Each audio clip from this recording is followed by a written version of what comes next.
I'm not gonna sit here and cry about it. I'm gonna boss the fuck up and just do what I gotta do, and that's what I'm doing.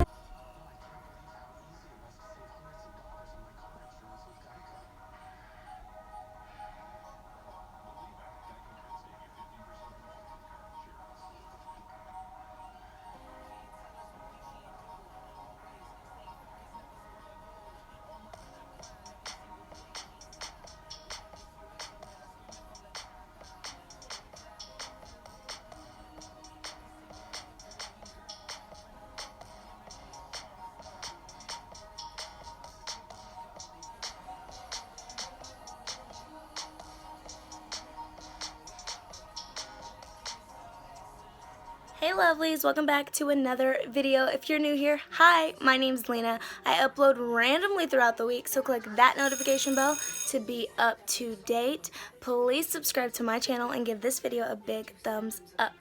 Well, I'm just doing my mascara right now. We're about to head out. We have a long, busy day. I'm gonna tell you guys why I'm at my grandma's. We're just gonna go from there. Alright guys, so I'm gonna try to make this really short. I know I said that it's a long story because it is. Who wants to sit here and listen to me talk for 30 minutes? I'm pretty sure no one does. So I guess it all started a few weeks ago. I have no idea. Apparently, they were saying that I have a really bad attitude and I've been acting like a B-word lately. I was so confused and thrown off.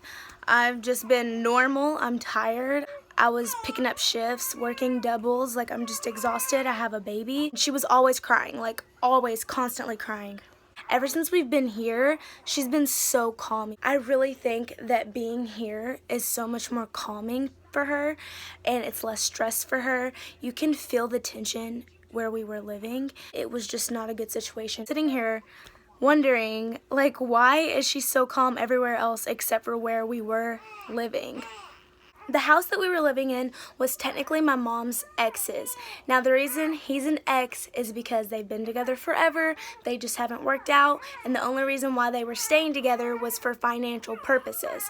So I moved back in with them when I was pregnant and I've been staying there ever since, up until just about now. Before I came back, I offered, you know, do you guys want me to pay bills? Are you sure I can come back? I asked all these questions and they were like, yes, you can come back. No, you don't have to pay for bills. But then things started to become problems, I guess. I guess deep down inside they wanted me to help pay bills and they never once told me that.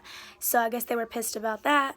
And then all of a sudden it's not okay for me to be there. Recently, the ex has apologized for the way that he's treated everyone. So yeah, he's apologized for the way that he's treated everyone recently, and you know, he's making changes and whatnot. So that's cool. Because he apologized and everything, my mom thought it was an okay idea to let him hold Aaliyah and be a part of her life, even though he was never a part of my life, never once spoke to me. He's been in my life since I was 7 years old. I'm 21 now, and he never once tried to have a relationship with me ever. He's not my stepdad. He's just a person that was in the house with me while I was growing up, which is very sad. All of a sudden, he wants to be part of my child's life, which I guess is fine. I don't have any resentment towards him. If he wants to be a better person, then that's fine, you know. I give everyone second chances, third chances. I'm a big chance person, and you guys clearly know that. One day, my mom was gone for a while, and I texted her because I was about to leave for work, and I texted her and I said, hey, I don't feel comfortable with Aaliyah being around him for long periods of time because eventually she's going to need a bath, to be fed, her diaper changed, blah, blah, blah. And she said, okay, I understand your reservations. And then she went behind my back and told him what I had said. And yes, I also used the word creep because I do find it quite odd and creepy that all of a sudden you want to help out and be part of my child's life when you never once tried to have a relationship with me. But like, I understand you apologize, which is very nice and grown of you, but just because you apologize, you can't expect me to just give in to you. You know, it's gonna take work and time. I really feel like his relationship with my child could have been more gradual, but he just wanted to start off going in, like going hard, going ham, and I'm not comfortable with that. So that's all I was expressing.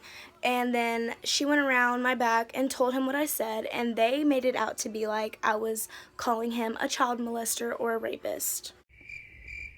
I'm being kicked out for legal purposes just in case I go around town claiming that he's a rapist or he's molesting my child. Which is really funny because when I was in 5th grade, I was actually being molested by a family member living in the house. And the first person who I told was my stepbrother. And he did not believe me. And one of the first things that my mom said to him was, why would Alena lie about that? Why would Alena go around saying that somebody touched her when they didn't? She said that that would be really evil.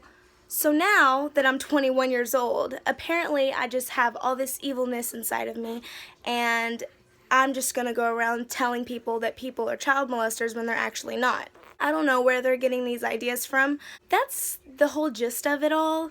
I'm basically being kicked out because they think that I'm an evil person and I'm going to lie on him and tell people that he's molesting my child when that's not the case. I just personally feel like things need to be gradual. Just because you apologize after 15 or 16 years doesn't mean I have to allow you to do certain things. Like, yes, I forgave you, but you need to give me time. That's a long time to be ignored, to be called names. He used to call me the N-word. I had never heard that word before my mom got with him. My mom would be up with him, talking to him and ignoring us as kids. I would try to go in there, ask her a question. She would tell me to leave her alone. She's trying to spend time with him. And that wasn't just occasionally. Like, I know grown-ups need their alone time, but that was an everyday thing. She consistently ignored me, and she consistently was not a part of my life for a long time while she was with him. I personally feel like I was molested, and it could have been stopped. Something could have been done sooner if they would have both been more involved in my life at that time. But because they weren't, they never asked me how my day was, especially not him. Never once talked to me. I mean, the stuff happened literally in front of my mom, and she never once noticed, and I don't really know how you couldn't have noticed, but that's another story for another time. All of a sudden, they think that I'm an evil person and I'm going to go around the town spreading lies that he's a child molester when he's clearly not, and I never said that, not once. But I do have reservations. Why? Because it's all of a sudden. I like to know what's happening. I like things to be gradual. That's just my personality. And I'm not meaning that any of that stuff is sexual. Changing a diaper isn't sexual. Feeding isn't sexual. Bathing isn't sexual. But it is very intimate. And intimacy and sexuality are two separate things. To me, feeding her is an intimate moment. You're getting to know her on a level that I don't feel comfortable with you knowing her yet. I don't want you to feed her. I don't want you to change her diaper, and I don't want you to give her baths. Is she going to remember it this time? No. She knows who people are. She's not stupid. She's learning new things weekly, daily, and she knows what's going on. She's very alert. She watches TV. She looks me in my face. She smiles at me. She talks to me. She knows who people are, and I just don't feel comfortable with him being in her life like that right now. Like, yeah, you can hold her, you can calm her down, you can play with her, but I don't want you to have those intimate moments with her. Even when I'm giving her a bath, I feel like that's very intimate. We're having alone time, we're bonding. So this is just an example, and one that I've kept thinking about for a few days because it just came to my mind. When you're about 5, 6, you know what's going on, and you notice that maybe your mom still buckles you in the car. You just always know that your mom always did that, or whoever always did that, you know. Someone always buckled you in, and you don't know how you know that, but you know that. And it's because you pick up on things when you're a baby. So no, she doesn't know right now, oh, my mom's giving me a bath. But when she's 4, she's gonna be like, well, my mom's always giving me a bath. And she doesn't know that right now, but she's going to know that, and that's what I fear. I don't want her to associate those things with him because I'm just not comfortable with that right now, and I'm definitely not comfortable with it now because they freaked out and that's how they treated me. And then she came into my room, my mom did, and she was like, I can clearly tell that you're not sorry, the faces that you were making while he was telling you how it made him feel. I am sorry that hurt his feelings of what I said, and that I said that he was a creep or whatever, but I'm not sorry for the way that I feel. And I specifically remember one morning, not too long ago, I was heading out for work. It was Sunday, and I work all day on Sundays, and I put her in her little thing, It's like a little swing. And I was getting ready to leave. And I put her in there because I was downstairs too and I didn't want to leave her upstairs in my bed. And he pulled her away from me, basically. You know, I didn't get to tell her goodbye like I wanted to. All I got to do was like kiss her on her forehead from above her. I didn't get to look her in her eyes, any of that, and that hurt me because I didn't get to see her all day. That just made me uncomfortable. So yeah, I did use the word creep because I find that odd. And the fact that I came to my mom in private, confided in her, and she went around my back and told him what I had said, and he took it the wrong way, obviously, because he takes everything the wrong way. It's just funny that they think that I'm gonna go around the town spreading lies. I've never done that. I don't know what I would get out of that. I wouldn't gain any financial benefits from claiming that he's a child molester. I wouldn't gain any clout because he's a lame ass. He's the most douchebaggy, lame guy I know. Like, who sits there for 16 years and ignores a child? I don't understand. I'm not making this video to bash them, but I have a right to express my feelings, and I have a duty to explain to you guys why I'm here and why my YouTube schedule is going to be messed up for a while. That's why I'm here. I'd rather be here. I was a bit upset when she came in my room and told me that I needed to get out, and I was just like, you know what, I'm not going to sit here and cry about it. I'm going to boss the fuck up and just do what I gotta do, and that's what I'm doing. And when I get my own place, it's gonna feel so good. It's gonna be a big accomplishment, and I'm excited. I honestly can't wait, and I'm so much happier being here. It's less tension, it's very calming. She cries less. I really feel like it's because there's so much tension in that house, and you think that I want him around my child like that. I honestly want to thank them for kicking me out, because if not, I would have just stayed there and kind of not had the extra push that I needed to get my own apartment. I was kind of just using living there as a crutch. Now, you know what, I'm gonna pick up those extra shifts. I'm gonna leave my baby with family members that I trust, even though it's gonna be hard not seeing her a lot.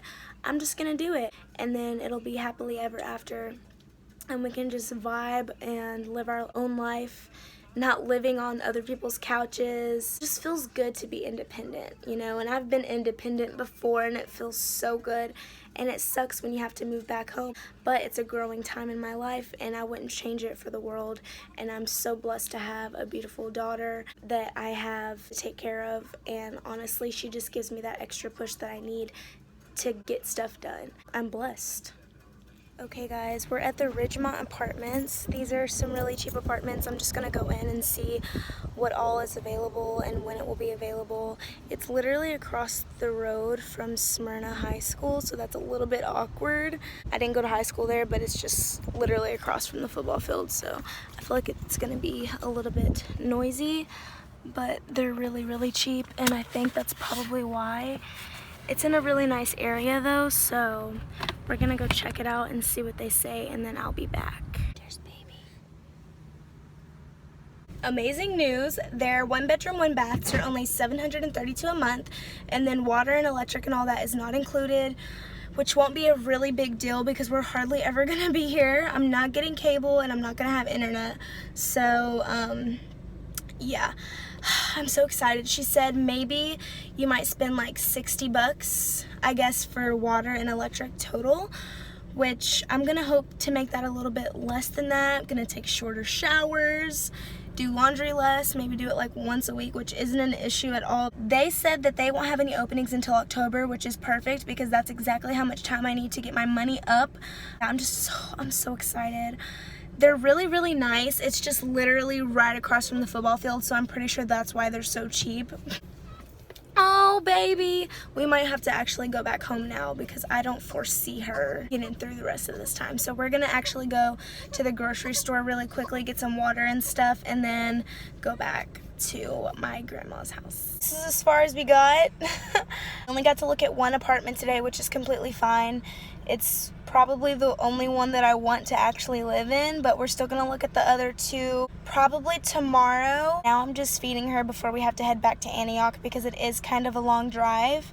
This is the life of a mom. You gotta do what you gotta do. I did not want to sit here and hear her crying for 20 more minutes, so she's looking at me like, who are you talking to? I am going to look at the other two, but one of the two that I haven't seen yet is like up in the high 800s, and I don't think I'm going to be able to do that. I know for a fact I can do the 732. I just need to work a lot, which is completely fine with me. I wish I had someone that could watch her mornings because I would love to work morning shifts. I'll have to wait until I can get daycare. And the weird thing about the daycare that I found out about is that I have to have a bill in my name. So I'm going to have my apartment before I can get daycare, which is going to be kind of sucky. I don't know if I told you guys this or not, but I'm not doing the families first because I would have had to put her dad on child support, and I'm not going to do that. That's insane. He's in school and he plays football. There's no way I'm doing that to him. So I found out about this other program that's called Smart Steps, but there's a lot of extra stuff that goes into it. The dad doesn't have to be on child support, but I have to prove that I work 30 hours a week. I have to have a bill in my name, and I have to have all this stuff. I have to have her shot records, which I would have had to have anyway. But it's just a bunch of extra things that I have to have, which is kind of scary. But I'd rather do that than put her dad on child support because that's just messed up. I'm not doing that. We're finally back. Say we're finally back. Yeah, she's over it. She's been over it. We're probably not going to do anything for the rest of the night besides laundry. So that's my amazing life right now. I hope you guys really enjoyed this video. Just thank you for the support. Thank you for 400 subscribers. And I hope we can continue to thrive on this channel together. And until next time, my lovelies, have a beautiful, blessed day. Mwah.